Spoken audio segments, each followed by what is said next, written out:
कायनात के आका व दाता जनाब मोहम्मद रसूलुल्लाह सल्लल्लाहु अलैहि वसल्लम 40 साल तक आपने एक भी तकरीर नहीं की। हद है कि अपनी नबूवत का भी इजहार नहीं फरमाया। 40 साल तक एक भी तकरीर नहीं, न किसी मजमे में, न किसी गली में, न किसी मोहल्ले में। मगर जानते हो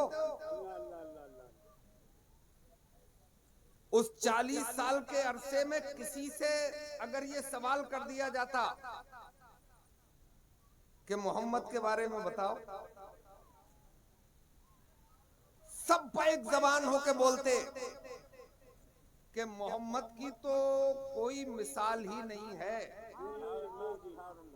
उनका तो कोई जवाब नहीं है। इसका मतलब तकरीर जरूरी नहीं है, अपना अच्छा किरदार होना जरूरी है। सच बात है, सही बात है, बिल्कुल सच बात। अच्छा किरदार होना बहुत बहुत अच्छी बात है। अगर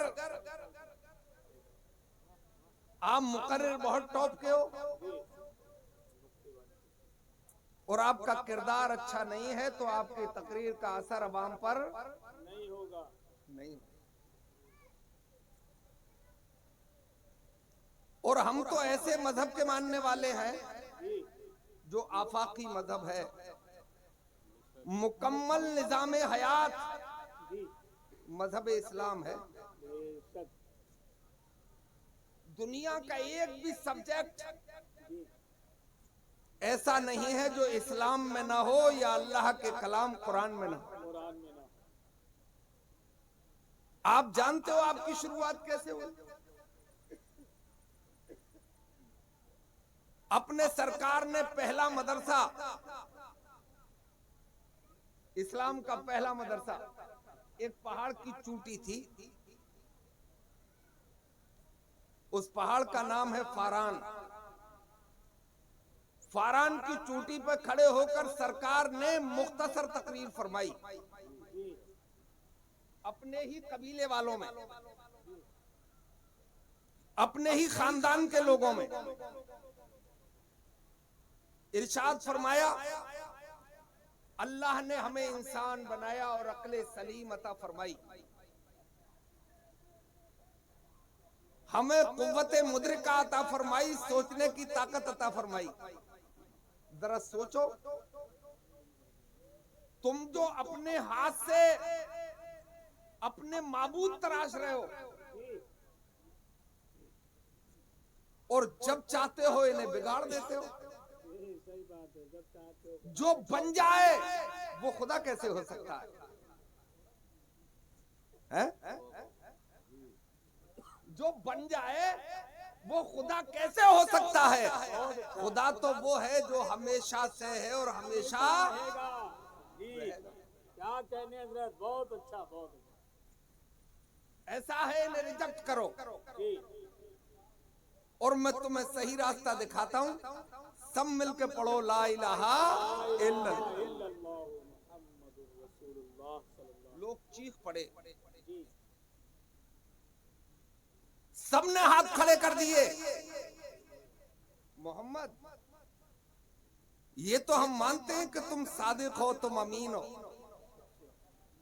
तुम शरीफुल नफ्स हो, मगर तुम्हारी ये बात नहीं मानेंगे। उसी भीड़ से एक बच्चा निकल के बाहर आया, ऐलान किया, जो आप कह रहे हो वही सच है, मैं ऐलान करता हूं ला इलाहा इल्लल्लाह मुहम्मदुर रसूलुल्लाह। क्या बात है, सुभान अल्लाह, सुभान अल्लाह। इसका मतलब कहानी एक से शुरू हुई, अभी 1500 साल नहीं हुए। जी जी।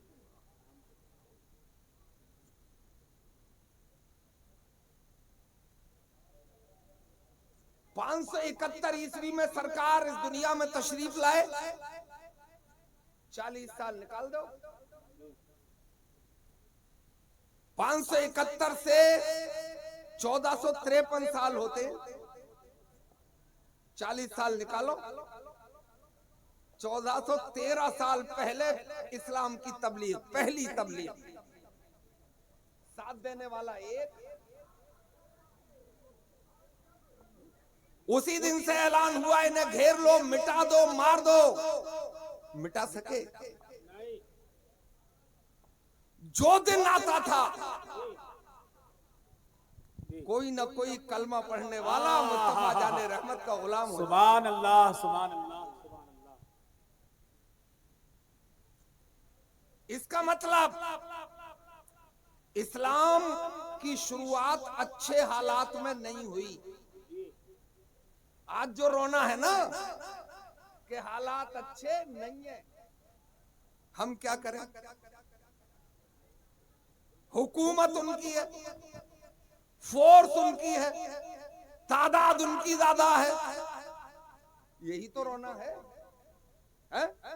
तादाद तो तब भी उनकी ज्यादा थी, हालात परागंदा थे, मगर जो दामने मुस्तफा में आ जाता था क्या साथ छोड़ जाता था? अरे कोड़े बरसाए जाते थे, अल्लाह अल्लाह, आग के अंगारों पे लिटाया जाता था, नेज़े और भालों से गोदा जाता था, चर्बी पिघलने लगती थी, मगर एक भी दामन मुस्तफा छोड़कर नहीं गया। हमने तो तुम्हारी ही तारीख में, तुम्हारे ही इतिहास में ये पढ़ा है कि वो जालिम कोड़ों की बारिश तेज करते चले जाते थे और मुस्तफा के दीवाने अल्लाह के नारे बुलंद करते चले। नारे तकबीर, नारे रिसालत, मोहब्बते मुस्तफा, पैगामे मजहबे इस्लाम, मसलके आला हजरत। वाह वाह। ऐसे कहो तो थोड़ा आपका मन लगे कि बुलबुल से बहरहाल नशे मन न छुटेगा, बरके तपा के खौफ से गुलशन न छुटेगा, माहौल अगर अपने मुवाफिक भी नहीं है सरकार मगर आपका दामन न छूटेगा। क्या कहने, वाह वाह, सरकार मगर आपका दामन न छूटेगा। एक वक्त वो आया कि 313 हो गए। अच्छा, 313 हालात अच्छे नहीं है, 313 हो गए और 313 को मिटाने के लिए 1000 का लश्कर गया। जो मिटाने गए थे मिट गए, मिटा नहीं सके। उनमें 70 मारे गए, 70 गिरफ्तार हुए, बाकी मैदान छोड़ के भाग गए। अभी 1 साल नहीं गुजरा था कि जंगे ओहद हो गई।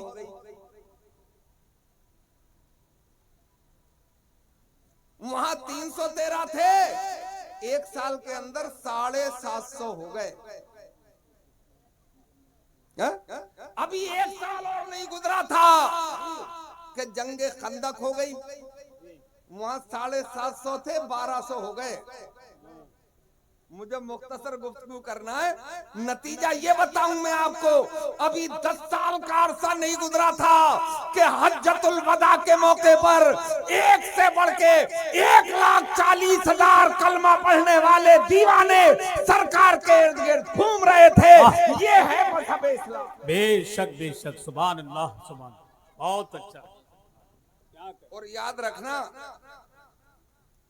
ये कॉलेजों वाला मजहब इस्लाम नहीं था। कॉलेजों वाला होता तो दम तोड़ देता। ये मदरसों वाला इस्लाम था। रख दे बेटा। ये कुरान की तिलावत करने वालों का इस्लाम था।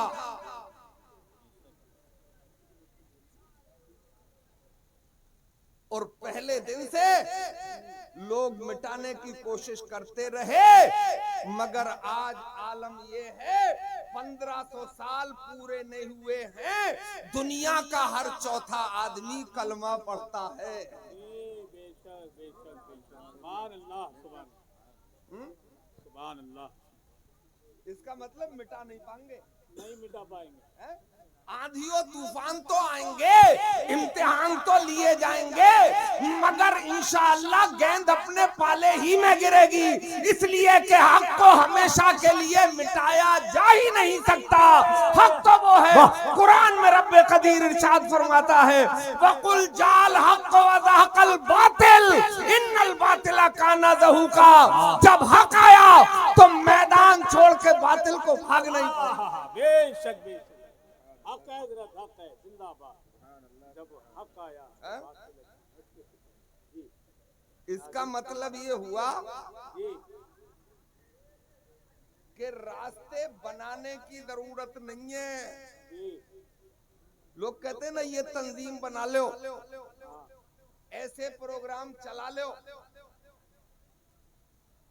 अच्छी बात है, चलाओ, प्रोग्राम बनाओ, तंजीमें अंजुमने बनाओ, कमेटियां तश्कील दो। अगर दिल में खुलूस नहीं है तो कामयाबी नहीं मिलेगी, और अगर खुलूस है तो एक भी कमेटी बनाने की जरूरत नहीं है। अपनी रब की रजा के लिए काम करो, मुस्तफा जाने रहमत की आंखों की ठंडक के लिए काम करो, रास्ते खुद ब खुद बन वाह जाएंगे। वाह वाह वाह वाह, बेशक बेशक बेशक, सुभान अल्लाह। और हमने देखे हैं बनते हुए, सदियों पुरानी बात है। एक रास्ता बना था दरिया पे, उसी रास्ते पे हजरत मूसा अलैहिस्सलाम और उनकी कौम इस किनारे से उस किनारे पर पहुंच गई, यानी दरिया पार कर गए। और उसी रास्ता एक ही है, उसी रास्ते पर फिरौन चला अपनी फौज के साथ, बीच दरिया में गर्क हो गया। इसलिए गर्क हो गया कि वो खुदा को मानता ही नहीं था, और वो इसलिए पार कर गए थे कि उन्हें यकीन था कि हमारा हामी और नासिर हमारा परवरदिगार है। तो रास्ता हमवार भी हुआ और दरिया पार। बेशक बेशक, सुभान अल्लाह सुभान अल्लाह। इसीलिए मैं अर्ज करता हूं कि कॉलेज भी जरूरी है, मगर उनसे पहले मदारिस जरूरी हैं।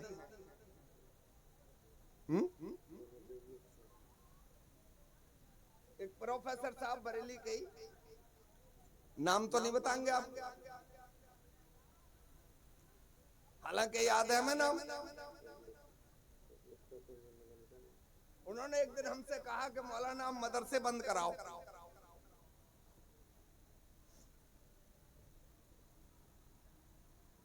मैंने कहा वजह? बोले आप करी क्या रहे हो, जिंदगी तबाह करने के रास्ते पैदा कर रहे हो। हाफिज बना देते हो, हद है, मस्जिद का इमाम बनेगा और ये कौम 10,000 रुपये से ज्यादा देगी नहीं। मौलवी बन जाएगा, मदरसे में पढ़ाएगा तो 12 से 15,000 मिल जाएंगे, और इस महंगाई के दौर में इनसे काम चलेगा नहीं। तो मैंने उन प्रोफेसर साहब से कहा कि प्रोफेसर साहब क्या मरना नहीं है? तो बोले ये भी कोई सवाल हुआ, न चाह के भी तो मरेंगे।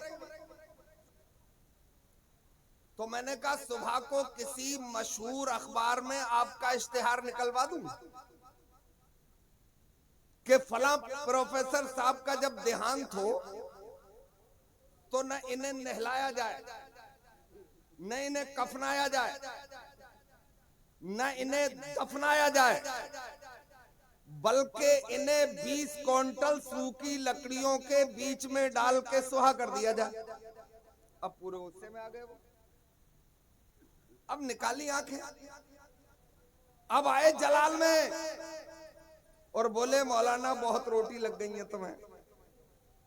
हम भी कह सकते थे कि रोटी तो तुम्हें लग गई है, मगर नहीं, हमने कहा कि आपसे यही बातें तो कहलवाना थी। आपके अंदर की शय को बाहर निकलवाना था। मैंने कहा प्रोफेसर साहब, जब मदरसे बंद ही कराना है और नमाजे जनाजा भी पढ़वाना है, कफनाना भी है और तुम्हें नहलाना भी है, तो मुझे बताओ तुम्हें नमाजे जनाजा याद है? बोले यार मुझे तो याद नहीं। तो मैंने कहा किसी प्रोफेसर को बुलाओ और उन्हें वसीयत करो कि मेरी नमाजे जनाजा तुम्हें पढ़ाना है। तो बोले जब मुझे याद नहीं है तो उसे याद क्या होगी? मैंने कहा पहली गेंद पर ही मिडल स्टंप उड़ गया, पहली गेंद पर ही बोल्ड हो गए। चाहते हो कि नमाजे जनाजा भी हो, तुम्हें दफनाया भी जाए और कॉलेज में ये तरीका सिखाया नहीं जाता है। ऐसा मत कहो कि मदरसे बंद करो, बल्कि ये कहो कि इनकी तालीम को और आला करो, इनको और तरक्की दो, इन्हें और कामयाब करो, इसलिए कि पैदा होने से लेकर मरने तक की जरूरत मदरसा। हाय हाय हाय, नारे तकबीर, नारे रिसालत, पैगामे मजहब इस्लाम, तालीमे मुस्तफा, इश्क मोहब्बत, इश्क मोहब्बत। बच्चा पैदा होता है घर में, अजान पढ़ने के लिए किसी प्रोफेसर को नहीं बुलाया जाता है, किसी डॉक्टर इंजीनियर को नहीं बुलाया जाता है। जो अजान कान में पड़ता है वो भी मदरसे ही का प्रोडक्ट होता है। जवानी में निकाबी आलिम दीन पढ़ाता है और जब मौत आती है तो कफन का तरीका, नहलाने और गुस्ल का तरीका, दफनाने का तरीका भी मदरसे का प्रोडक्ट ही बताता है। और नमाज़े जनाजा भी आलिम दीन ही पढ़ाता है। बोलो जरूरी है नहीं? मगर तालीम अच्छी होना चाहिए। कुछ मदरसे भी दुकानें हैं, मगर आली जनाब कारी इश्तियाक अली ज़ियाई साहब को मैं अंदर से जानता हूं। मिजाज तो थोड़ा गर्म है, मगर है बहुत काम का आदमी। वो चाहते तो आज 100 तलबा की दस्तारबंदी हो सकती थी, मगर यहां हवा में तीर लगता ही नहीं है, यहाँ अटकल पच्चू कुछ होता ही नहीं है। यहाँ जब तक दस्तार नहीं बांधी जाती है, जब तक यहाँ का हाफिज एक बैठक में यानी एक रात में पूरा कुरान न सुना दे, यहाँ इससे पहले दस्तारबंदी होती नहीं है। जो एक मीटिंग में पूरा कुरान सुनाने की अहमियत रखता है वो जामतुज़्ज़िया का तालिब इल्म है, वो जामतुज़्ज़िया का हाफिज़। क्या बात है, जिंदाबाद जिंदाबाद जिंदाबाद, बहुत अच्छा।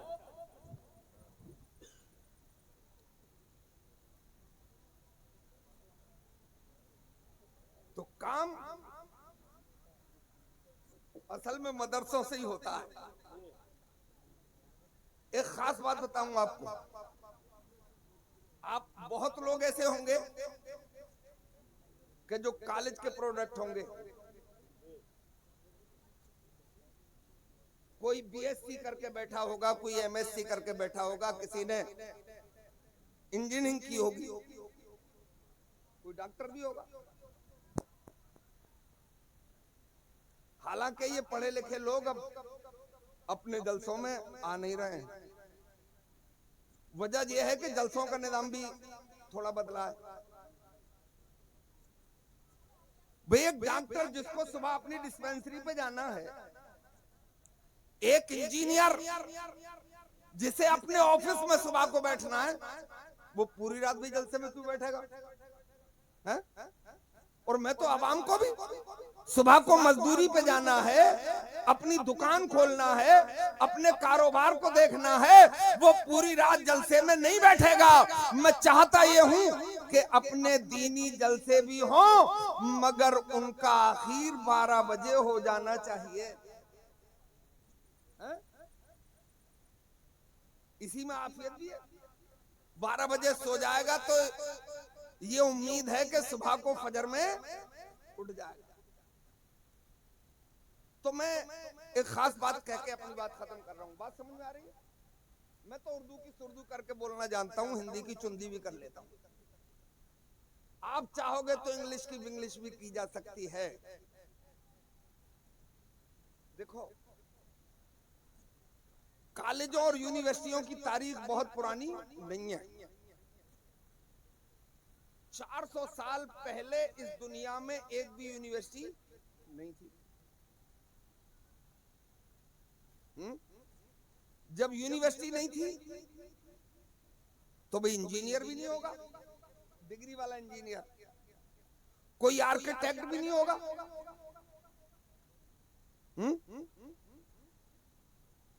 मदरसे थे, मदरसों की तारीख तो 1400 साल पुरानी है। वो अलग बात है कि खूबसूरत इमारत नहीं थी।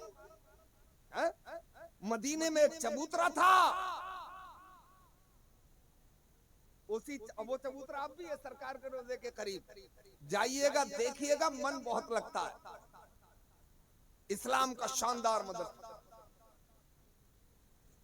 तो 400 साल पहले दुनिया में कोई यूनिवर्सिटी नहीं थी, तो आर्किटेक्ट भी नहीं था कोई, सिविल इंजीनियर भी नहीं था कोई। यहां जरा समझो बात को। जब कोई इंजीनियर नहीं था तो दुनिया का अजूबा ताजमहल कैसे बन गया? दुनिया के 7 अजूबों में एक अजूबा है ताजमहल। वो फलक बोस कुतुब मीनार कैसे बन गई? कोई आर्किटेक्ट नहीं था। दिल्ली की शानदार जामा मस्जिद,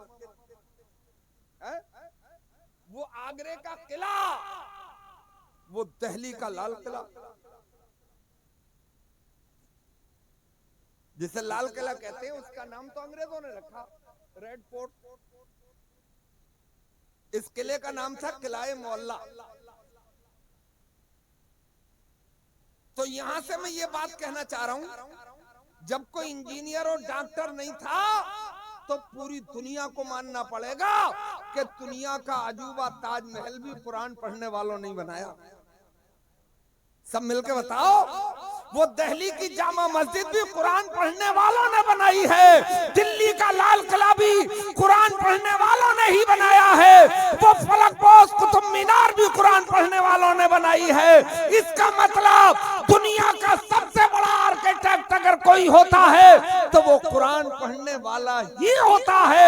दुनिया का कोई सबसे बड़ा डॉक्टर होता है तो वो कुरान पढ़ने वाला ही है।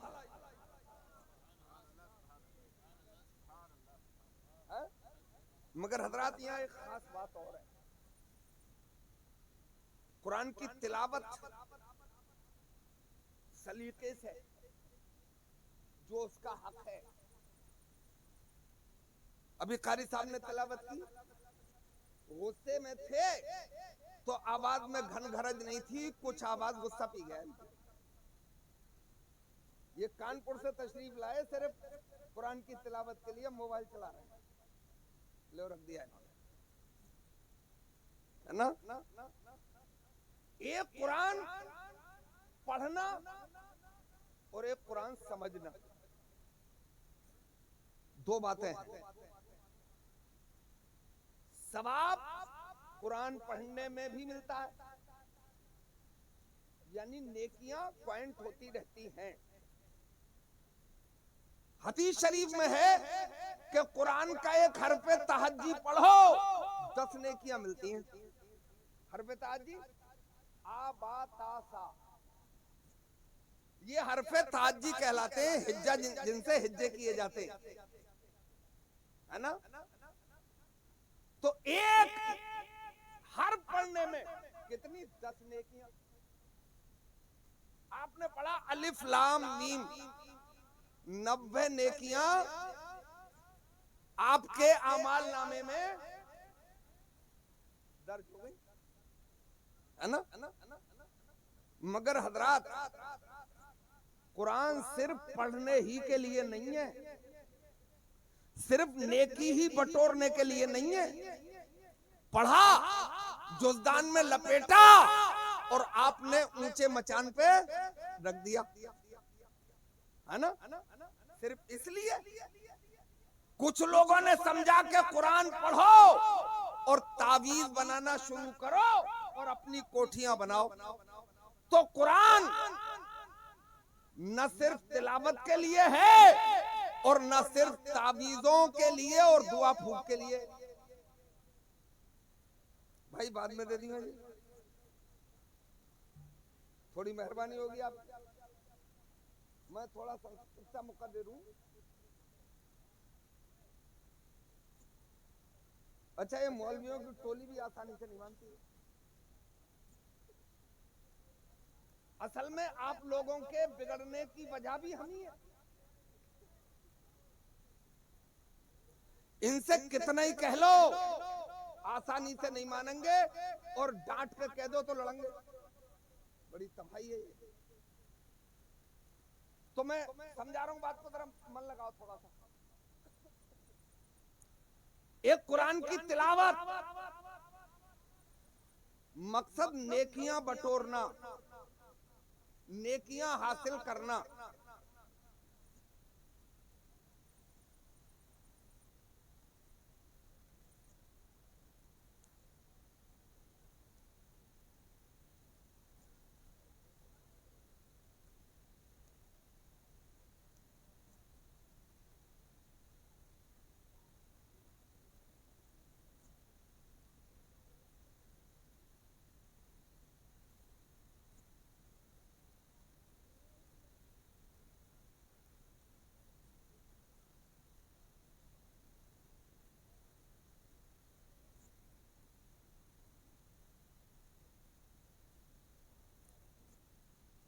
इनके जरिए नेकियां हासिल की जा सकती हैं। तो नेकियां कहां कहां मांगी? आखिरत में। भाई नेकियों के कूपन तो आखिरत के लिए हैं। इस दुनिया में पिटकुट के, जलील होके कोई भी आंखें दिखा जाए, कोई भी घुटने टेकने पे मजबूर कर जाए, ये कुरान जिनके पास है, जिनके पास अल्लाह का कलाम है, जिनके पास अल्लाह का महबूब है, वो कौम दुनिया के सामने घुटने कैसे टेक सकती है?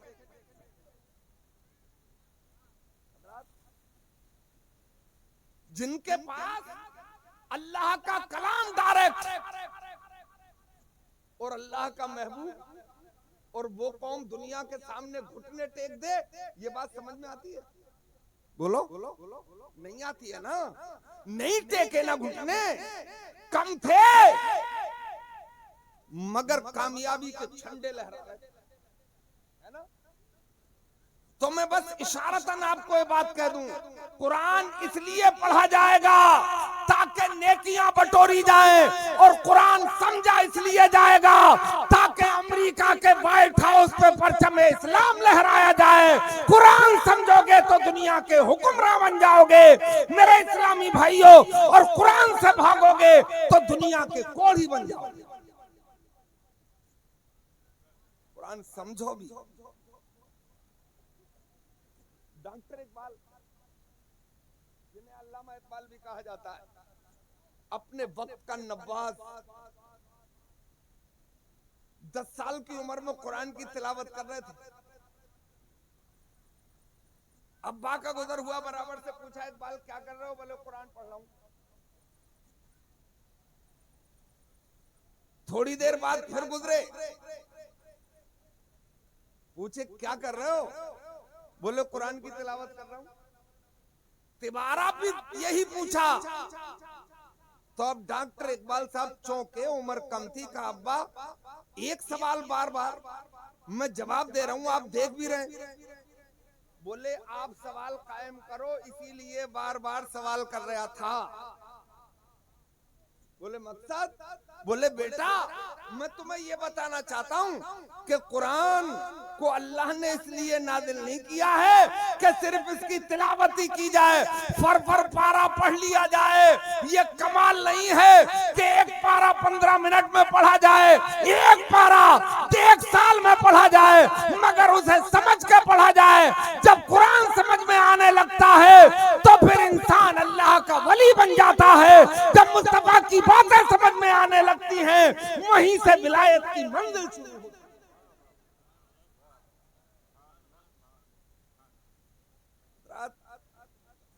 कुरान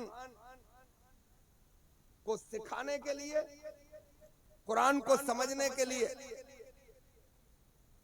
कारी इश्तियाक साहब ने बेतहाशा मेहनत की, दीवानगी की हद तक। जब यह मदरसा कायम हुआ था तो मैंने एक दिन मैं आया, मैंने यह चूंटे देखे, अरे बाप रे बाप। मैंने कहा इन्हें इतनी तादाद है कि कंप्यूटर भी इन्हें गिनने में दम तोड़ देगा। मगर वो मर्द हक डट गया काम पर, और आज शानदार इमारत भी है अल्लाह के फजल से, और शानदार तालीम भी। अब दूसरी मंजिल का इंतजाम अपनी मिल्लत की शहजादियों के लिए भी मदरसा कायम कर लिया गया, और वो एक दर्द में किया। शायद आपको मालूम ना हो, आप तो मस्ती में हो।